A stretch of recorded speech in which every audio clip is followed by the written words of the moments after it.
اللہ پر یقین نہیں بنتا، اس کی ایک وجہ یہ ہے کہ ہم غور نہیں کرتے، فکر نہیں کرتے۔ ایک چھوٹی سی مسجد کو اٹھانے کے لیے کتنے دیوار، کتنے پلر، یہ کتنا سریہ ڈالا ہے، اور اللہ قرآن میں فرماتا ہے میں نے آسمانوں کو اٹھایا، ایک ستون بھی نہیں لگایا، میں نے سمندروں کو چلایا، دن سے رات نکالتا ہوں، رات سے دن نکالتا ہوں، یولج اللیل فی النہار ویولج النہار فی اللیل یخرج الحی من المیت ویخرج المیت من الحی، زندہ سے مردہ پیدا کرتا ہوں، مردہ سے زندہ پیدا کرتا ہوں۔ اور یہ اللہ رب العزت کی کائنات میں غور کرنے لگے۔ اب جب آپ کی عمر 40ویں سال میں 6 مہینے کم تھے، 6 مہینے، ابھی 40ویں سال میں 6 مہینے کم تھے، تو آپ کو سچے خواب آنا شروع ہوئے، اور عجیب کیفیت اور سامنے آئی۔ آپ جس گلی سے مکے میں گزرتے تھے، غار کی طرف جا رہے ہیں، تو اچانک آواز آتی ہے السلام علیکم یا رسول اللہ۔ آپ آواز سنتے دیکھتے کس نے آواز دی، تو کوئی سامنے نہیں ہوتا تھا۔ کبھی پتھر کے قریب سے گزرے، پتھر بول اٹھا السلام علیکم یا رسول اللہ۔ آپ ادھر دیکھتے کوئی نظر نہیں آتا۔ ایسی حالات شروع ہو گئی کہ حضور ایسے گھبرائے ہوئے ہوتے تھے ہر وقت کہ یہ ہو کیا رہا ہے۔ اور پھر آپ جو خواب دیکھتے، بخاری شریف کی پہلی روایت ہے، حضرت عائشہ فرماتی ہیں کہ جناب رسول اللہ صلی اللہ علیہ وسلم رات کو خواب میں جو دیکھتے، صبح بعینہ 100% تعبیر پوری ہو جاتی، اور سارے لوگ اس انتظار میں تھے کہ ہو کیا رہا ہے۔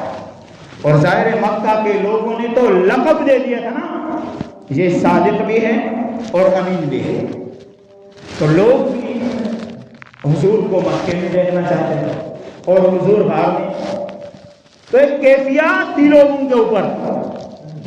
خدیجہ رضی اللہ تعالیٰ عنہ فرماتی ہیں کہ ایک دن ایسا ہوا، یہ پوری روایت بخاری کی روایت ہے، اور حضرت عائشہ اس کی راویہ ہیں، فرماتی ہیں کہ حضور صلی اللہ علیہ وسلم کے 6 مہینے جب یہ پورے ہوئے، اور عیسوی لحاظ سے 39 سال 3 مہینے 22 دن جب آپ کی عمر ہوئی، یہ سمجھ آ گیا، اور ہجری لحاظ سے 40 سال 6 مہینے اور 12 دن جب آپ کی عمر ہوئی، تو ایک دن حضور غار میں بیٹھے ہوئے ہیں، سوموار کا دن ہے، یاد رکھیے، دن گزر گیا سوموار کا، اب رات ہے، اور اگست کی 10 تاریخ ہے، اور عیسوی لحاظ سے 610 ہے۔ حضور پیدا ہوئے 571 میں، اور اب 610 ہے، تو 40 سال۔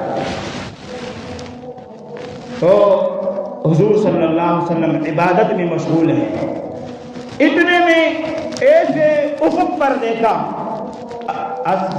جو پہاڑ کے آخری کنارہ جہاں ہم سمجھتے ہیں ہمارا علاقہ ختم ہو رہا ہے، تو افق پر دیکھا ایک فرشتہ آ رہا ہے، اور بہت بڑی جسامت ہے اس کی، ایک پر اس کا مشرق میں ہے اور دوسرا مغرب میں ہے، اور قریب آ رہا ہے، آ رہا ہے، آ رہا ہے، فدنا فتدلا، سورہ نجم، آتے آتے قریب ہو گیا، اور ایک کرسی پر اتر رہا تھا، اور آتے آتے وہ فرشتہ انسانی شکل اختیار کر کے میرے سامنے بیٹھے اور کہنے لگا السلام علیکہ یا رسول اللہ۔ سلام کہا، سب سے پہلے سلام کہا، اور سلام کے بعد کہا اقرأ بسم ربک الذی خلق، اقرأ یہ لفظ بولا، تو حضور نے سر اٹھایا اور فرمایا ما انا بقارئ، میں تو قاری نہیں ہوں، یہ میں پڑھ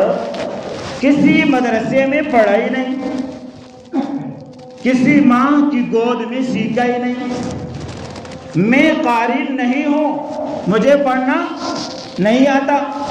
جبرائیل نے ایسے سینے سے پکڑا، اپنی طرف تھوڑا سا اس رسول اللہ صلی اللہ علیہ وسلم کو دبایا، اور پھر چھوڑا اور کہا اقرأ، پڑھیے۔ حضور نے پھر جواب دیا ما انا بقارئ، میں تو پڑھا ہوا نہیں ہوں۔ فرشتے نے پھر پکڑا اور حدیث میں ہے، عجیب حدیث میں ہے کہ حضور کو جبرائیل نے تیسری مرتبہ پکڑا اور اتنا دبایا کہ حضور فرماتے ہیں مجھے خطرہ پڑ گیا کہ جان نکل جائے، اتنا دبایا کہ مجھے جسم میں بوجھ محسوس ہوا۔ بوجھ کیوں نہ ہوتا؟ یاد ہے اللہ رب العزت نے جب ابھی قرآن نازل نہیں کیا تھا نا، پیغمبروں کا سلسلہ شروع نہیں کیا تھا، تو اس وقت جب الست بربکم کا عہد چل رہا تھا، ابھی میں نے ذکر کیا، اس وقت اس قرآن کو پیش کیا آسمانوں پر، پھر پہاڑوں پر، پھر زمین پر۔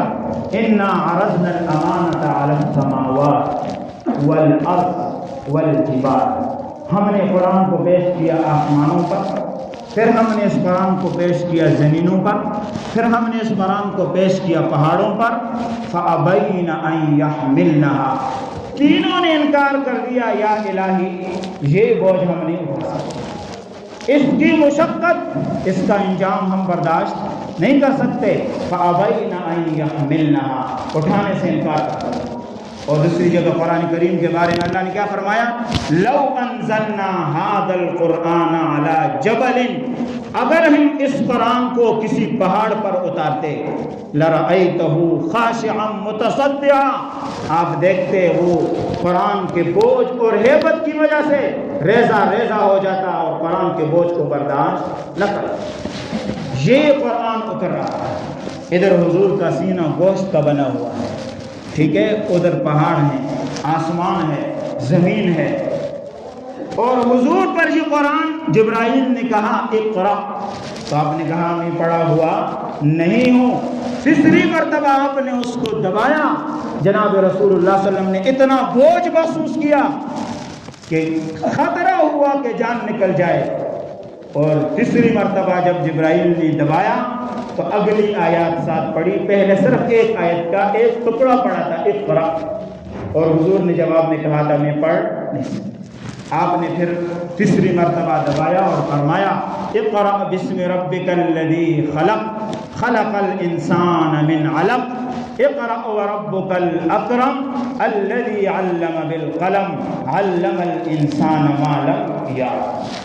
یہ 5 آیات حضور ابھی نہیں شروع کیے، جبرائیل نے پورے کیے، اور جب جبرائیل خاموش ہوا تو پھر جناب رسول اللہ صلی اللہ علیہ وسلم نے 5 آیات پڑھ لی، اقرأ بسم ربک الذی خلق۔ مسئلہ بھی معلوم ہوا، جب کوئی پڑھ رہا ہو تو دوسرا خاموش رہے۔ مسئلہ سمجھ آ گیا؟ جبرائیل جب پڑھ رہے تھے حضور خاموش تھے، اور جب جبرائیل خاموش ہوئے تو حضور نے پڑھنا شروع کیا۔ تو مسئلہ نکلا کہ جب کوئی قریب تلاوت کر رہا ہو اور آپ ویسے بیٹھے ہوئے ہوں تو پھر آپ خاموشی سے سنیں گے، ہاں اگر آپ اپنی تلاوت کر رہے ہیں۔ اب یہ 5 آیات پہلی وحی ہے، اس 5 آیات کی تفسیر کیا ہے انشاءاللہ یہ آئندہ جمعے کی تقریر ہے، لیکن یہاں اگلا مرحلہ بتانا چاہتا ہوں۔ یہاں وہی نازل ہوئی اور وہاں آسمان میں سیکورٹی ہائی الرٹ کر دی گئی۔ پہلے جنات ایسے کرتے تھے کہ جنات آسمانوں کے قریب جاتے تھے، وہاں فرشتے اللہ کے حوالے سے آسمانوں کی خبروں کے حوالے سے آپس میں کوئی بات کر رہے ہیں، تو چونکہ جنات میں ایک صلاحیت ہے کہ وہ آسمانوں کی باتیں سن لیتے ہیں اس زمانے کی بات، تو یہ پہلے آسمان کے قریب جاتے، ایک سچی خبر لیتے اور پھر 100 سال جھوٹ ملاتے، اور کاہن اور جادوگر کے پاس چلے جاتے اور اس کو کہتے کل تمہارے پاس مریض آئے گا نا، یہ جو عامل کرتے ہیں تیرے اوپر جادو ہے، تیرے اوپر جنات ہیں، تیرے تو گھر کے اندر تعویذ پڑے ہوئے ہیں، آپ کو کیسے پتہ چلے؟ یہ تو ان اللہ یعلم غیب السماوات والارض وللہ غیب السماوات والارض، تو وہ یہ جنات سارا گڑبڑ کرتے ہیں۔ لہذا جنات نے مکہ مکرمہ اور پورے وقت میں اس پورے علاقے عرب میں اپنا تسلط قائم کیا ہوا تھا۔ لوگ جنات سے اتنا ڈرتے تھے کہ باقاعدہ جگہ بنائی ہوئی تھی، وہاں جا کر چیزیں ڈالتے تھے تاکہ جنات کھائیں، جانور ذبح کرتے تھے تاکہ یہ گوشت کھائیں ورنہ ہمارے جانور کو مار دیں گے، جنات سے اتنا ڈرتے تھے۔ لہذا اب اب یہ جب وحی نازل ہو رہی ہے، اس سے پہلے آسمانوں پر جنات کا جانا بند کر دیا اور سیکورٹی سخت کر دی گئی۔ شہاب ثاقب کا ذکر ہے سورہ صافات میں، شہاب ثاقب لگایا گیا۔ ابھی بھی کبھی کبھی آپ دیکھتے ہیں نا، ایک ستارہ دوڑ رہا ہوتا ہے آسمان پر، اس کو شہاب ثاقب کہتے ہیں۔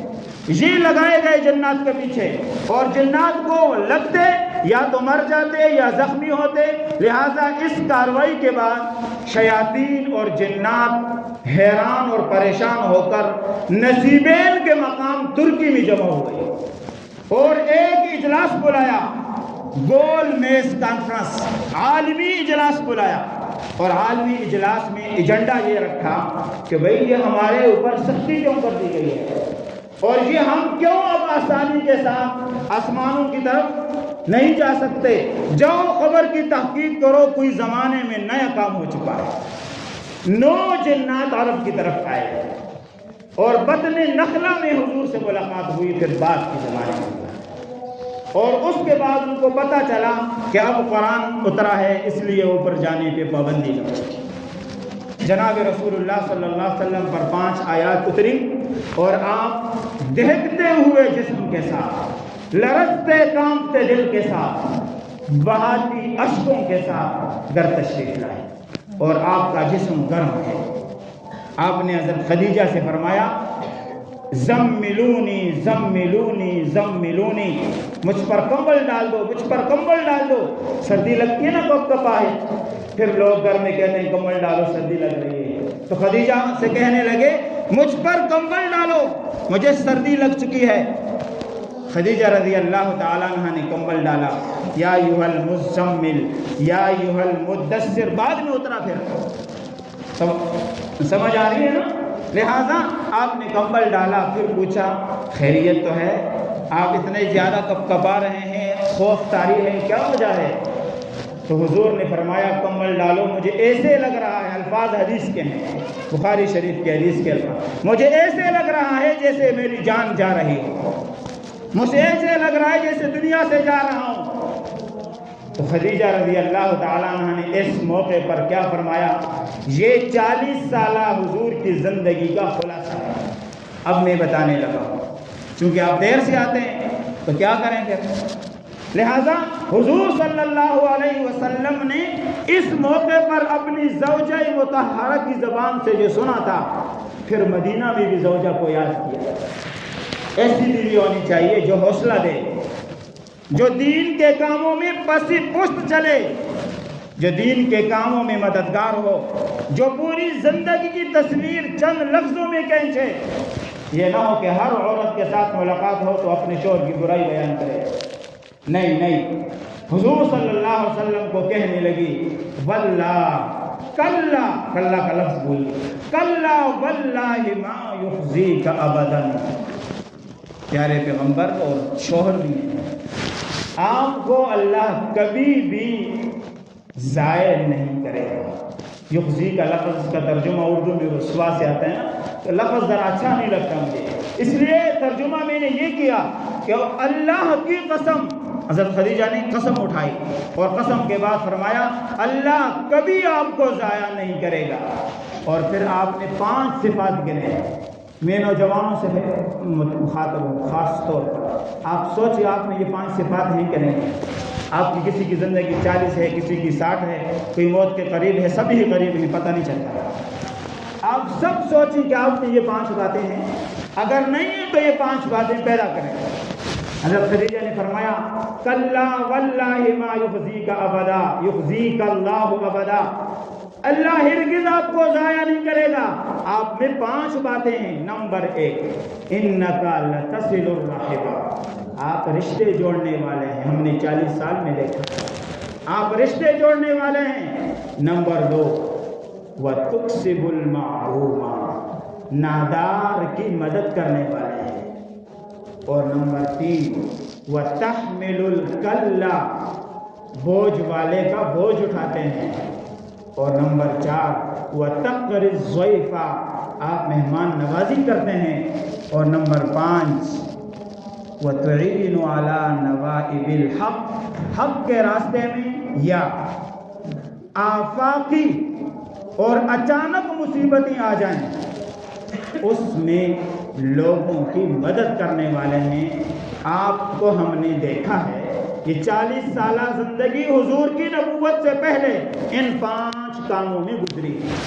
میں دوبارہ دہراتا ہوں، خدیجہ نے فرمایا آپ کو اللہ کبھی ضائع نہیں کرے گا، آپ پریشان نہ ہو، آپ کی جان جائے گی نہیں، آپ کی جان سے لوگوں میں جان آئے گی، آپ کی باتوں سے لوگوں میں جان آئے گی، آپ کی باتوں سے انقلاب آئے گا، آپ کی باتوں سے اللہ کے احکام نافذ ہوں گے، آپ کی باتوں سے خدا کی زمین پر خدا کا نظام قائم ہوگا۔ آپ نے گھبرانا نہیں، کیونکہ آپ میں 5 باتیں ہیں، اور یہ 5 باتیں جس میں ہوتی ہیں اللہ اس کو ضائع نہیں کرتے۔ اب یہ 5 باتیں آپ نے سوچنی